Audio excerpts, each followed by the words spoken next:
am Gorgo, queen of Sparta, daughter of King Cleomenes I and wife of King Leonidas. I was born into a lineage shaped by valor and discipline, and from a young age I was trained to speak wisely, to listen intently, and to serve the state with a loyalty equal to any warriors. In Sparta, we women were not confined to silence. We were raised to be the moral backbone of the polis, educated to hold our own in debate and decisive in council. And I, Gorgo, did not merely live in the shadow of kings. I shaped them. Even as a girl, I witnessed the weight of kingship, standing beside my father as he wrestled with enemies both foreign and domestic. I observed, learned, and advised when needed. It was I who warned against the bribery of Aristagoras, when few would speak. "Father," I said, "you had better send this foreigner away, or he will corrupt you."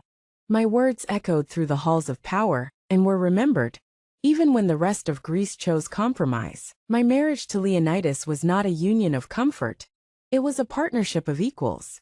He was a man of few words and immense strength, and I respected him not merely as my husband, but as a man chosen by the gods to defend Hellas. We spoke not only as spouses, but as co-guardians of Spartan values.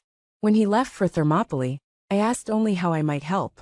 He answered, "Marry a good man and bear strong children." I did not weep. I understood. We Spartans give birth to warriors, and we do not fear for their deaths in service of our freedom. Before his departure, he left me with matters of state. I advised the Gerousia, oversaw Spartan affairs, and stood as the voice of calm while our people braced for war.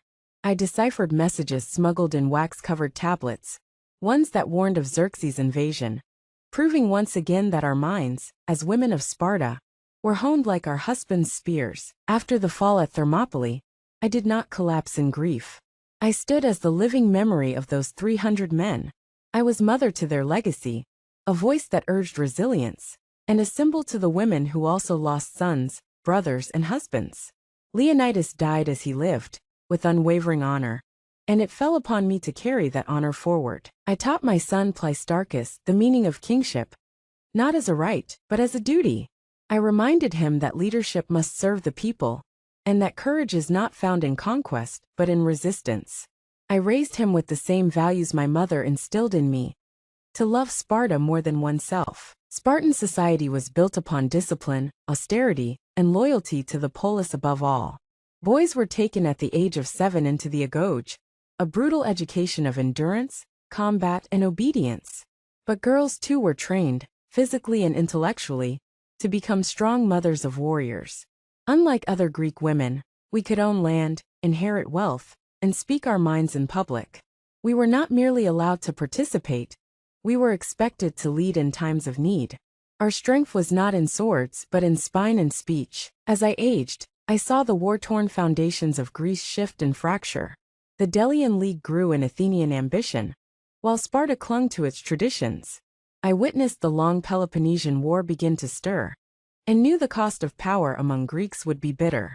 Yet even as external pressures mounted, I worked to preserve the ethos of Sparta, its equality among citizens, its disdain for luxury, and its reverence for honor. My legacy was not written by poets or dramatists, for women were rarely praised in verse. But later historians such as Herodotus and Plutarch remembered my words, my counsel, and my resolve. Aristotle himself commented on the influence of Spartan women, sometimes critically, for our assertiveness challenged traditional norms. But we were never meant to be ornamental. We were vital to the heartbeat of Lacedaemon. Let them say I was a queen not by blood alone, but by strength of will and wisdom. Let them remember that behind every Spartan shield stood a woman, who forged it in love, duty, and unyielding pride. I am Gorgo, daughter of Cleomenes, wife of Leonidas, mother of a king, and a queen in my own right. And my story, though often whispered, is carved into the very stone of Sparta's legacy.